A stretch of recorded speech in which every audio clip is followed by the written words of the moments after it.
Visa's VAMP program is quietly changing the rules of the game for merchants. What used to be tolerated is now being monitored more aggressively, enforced more consistently, and penalized more quickly.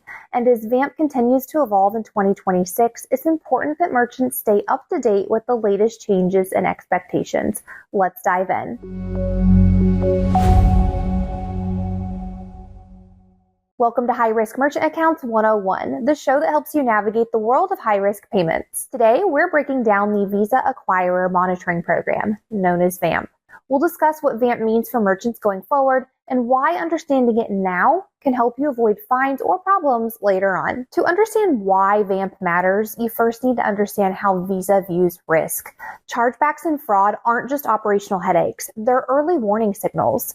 Rising disputes tell Visa that something in a merchant's business is breaking down, whether that's confusing billing descriptors, fulfillment delays, poor customer communication, or weaknesses in fraud controls.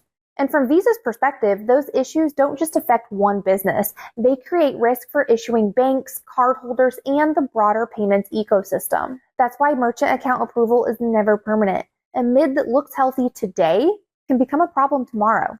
VAMP exists to monitor that risk continuously and step in when performance crosses defined thresholds. It brings together what used to be separate fraud and dispute monitoring programs into a single framework that's easier to track, easier to compare, and easier to enforce. VAMP was announced by Visa in 2024 as part of a broader effort to modernize how merchant risk is managed.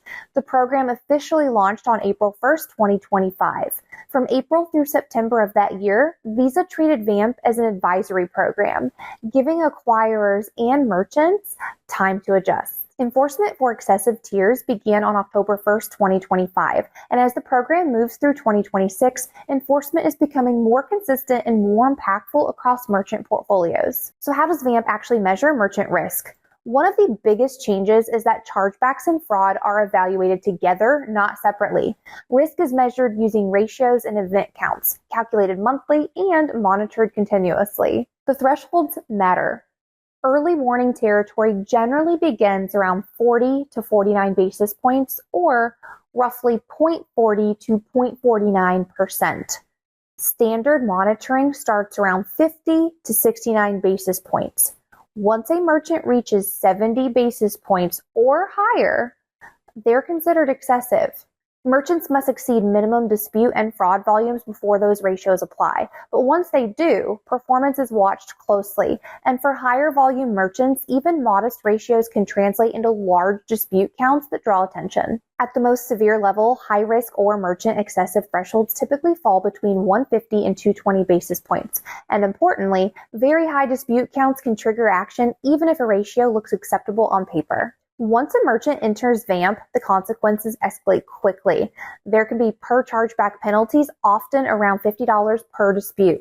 Prolonged issues may trigger mandatory audits, which can cost up to $25,000. Acquirers may also impose rolling reserves, funding holds, or volume limits. In the most serious cases, merchants face account termination or match list placement. The good news is that most chargebacks are preventable.